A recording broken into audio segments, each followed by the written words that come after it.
Olá, excelente tarde! Sou a doutora Elisete Cafre, estou aqui para responder exclusivamente a pergunta da caixinha de perguntas feita por vocês. Hoje nossa pergunta foi: preciso repor o ferro da menstruação? Se sim, como que eu reponho? Então olha que pergunta inteligente. Fisiologicamente, o nosso corpo, quando está em estado de equilíbrio, ele está preparado para essa perda menstrual fisiológica.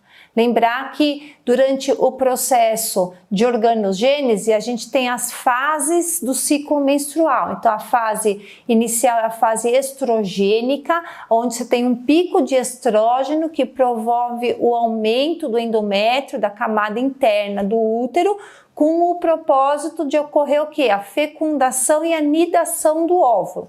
Aí depois vem o pico de testosterona para justamente promover a ovulação, a liberação desse óvulo através do ovário, a captação do óvulo pela trompa e, se ocorrer a fecundação, a entrada do espermatozoide pelo colo do útero, encontra o óvulo no terço distal da trompa, fecunda, esse óvulo desce e se nida dentro do endométrio. E aí, se ocorre a anidação, o corpo ele vai liberar um pico de progesterona, vai sustentar essa gestação até do hormônio luteinizante, o LH, para que ocorra todo o momento, todo o processo de nidação, a formação das celulinhas do sincício trofoblasto, a liberação de HCG e toda a formação e sustentação placentária para que ocorra a nutrição e a sustentação da gestação.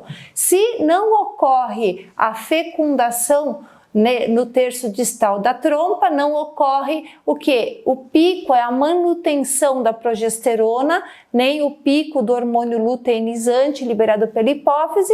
A progesterona aumenta, cai, com a queda da progesterona começa a ter uma predominância do estrógeno. Ocorre o que? Uma liberação dessa camada interna do útero que começa a descamar para se renovar para um próximo ciclo menstrual. Então isso normalmente ocorre a cada 21, 28 dias. Então, fisiologicamente, uma pessoa com uma nutrição geneticamente compatível, sem outras perdas, sem contaminação por metais tóxicos, metabolismo do ferro de maneira organizada no parênquima hepático. Então, todo o processo de mastigação, deglutição, o processo de digestão através do ácido clorídrico no parênquima do estômago, das células do antro gástrico, para quebra das moléculas, a ativação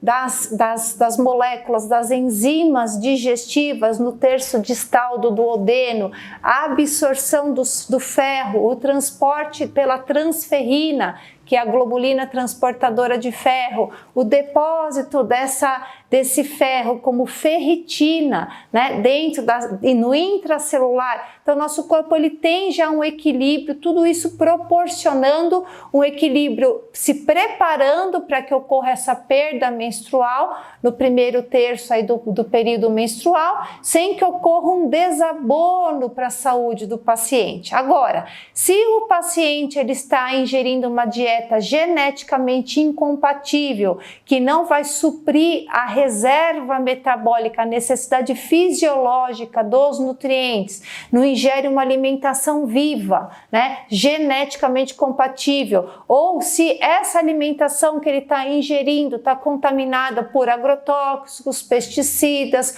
corantes, conservantes, acidulantes, que funcionam como adsortores, eles atrapalham a absorção fisiológica do alimento, tornando essa digestão mais indigesta, impedindo a absorção do ferro do alimento, o transporte em transferrina, o depósito em ferritina. Então isso pode levar com que o paciente, o fluxo de saída seja maior que o fluxo de entrada. Outro fator que a gente deve avaliar também é a contaminação por metais tóxicos decorrentes de outras fontes. Então lembrar que o ferro é um metal férrico e que se o paciente tiver contaminado por outras fontes metálicas, como o chumbo, dos alimentos mais coloridos, com corantes, o mercúrio, dos peixes e frutos do mar contaminados, ocorre uma adsorção da molécula do ferro nessas outras fontes metálicas, impedindo a biodisponibilidade, o aproveitamento do ferro sérico para justamente a formação da hemoglobina, da ferritina e todo o aproveitamento metabólico do ferro. Então, muitas vezes não é nem a carência, é o aproveitamento e o metabolismo. Então, se o paciente tem que ser, primeira coisa, avaliado, tem que pedir primeiro um hemograma completo para ver como que está a hemoglobina,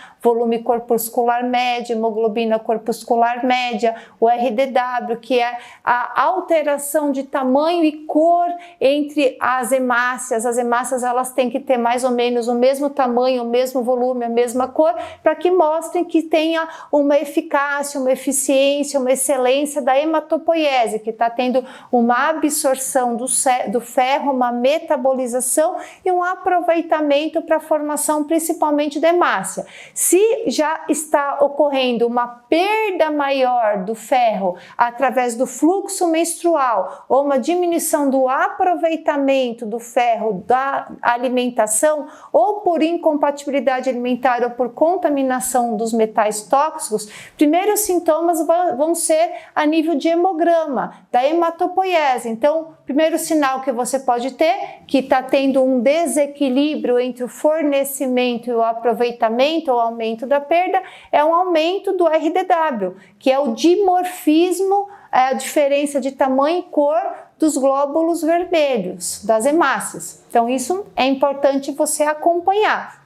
Se você nota que o seu fluxo está muito exacerbado, então tanto em volume quanto dias de fluxo menstrual, quanto mais intenso e curto o seu ciclo menstrual, mais eficaz, eficiente, excelente a descamação do endométrio e a reposição. Então pacientes que incorrem com fadiga de pineal, hipotiroidismo secundário, uma resistência insulínica, uma sobrecarga de adrenal, um estresse crônico ou uma alteração do sistema luta e fuga, tanto por exotoxinas ou por viver em um ambiente mais inóspito, geneticamente incompatível, desproporcionar a capacidade do paciente de fazer essa gestão, o que normalmente vai acontecer? Uma conversão dos hormônios menos vitais, no caso a progesterona, a testosterona, o estradiol, em hormônios mais vitais, no caso cortisol, DEA, para proteger o corpo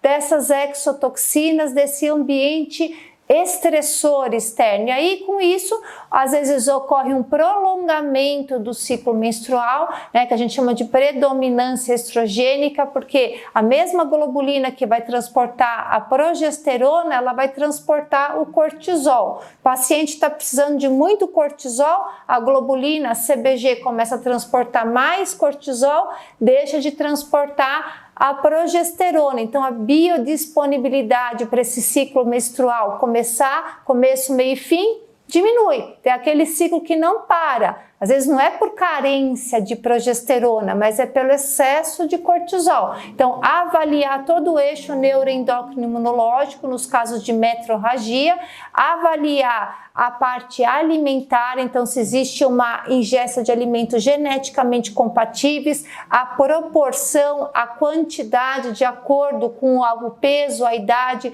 a necessidade fisiológica da pessoa, aquela coisa individual, personalizada de acordo com a fase fase que o paciente está vivendo, isso é muito importante, e outras causas que podem levar ao aumento do fluxo menstrual, fazendo com que sim, a perda seja maior do que a capacidade de reposição desse ferro, são as patologias inflamatórias infecciosas, né? As DIPAs, doença inflamatória pélvica. Então isso pode ocorrer por clamídia, por várias patologias que levam um processo inflamatório, às vezes pélvico, intrauterino, aumentando a inflamação, fazendo com que esse momento de descamação do endométrio se torne exacerbado pela presença do processo inflamatório infeccioso, às vezes uma candidíase vaginal exacerbada, levando com que essa perda menstrual seja superior ao quanto a pessoa está repondo.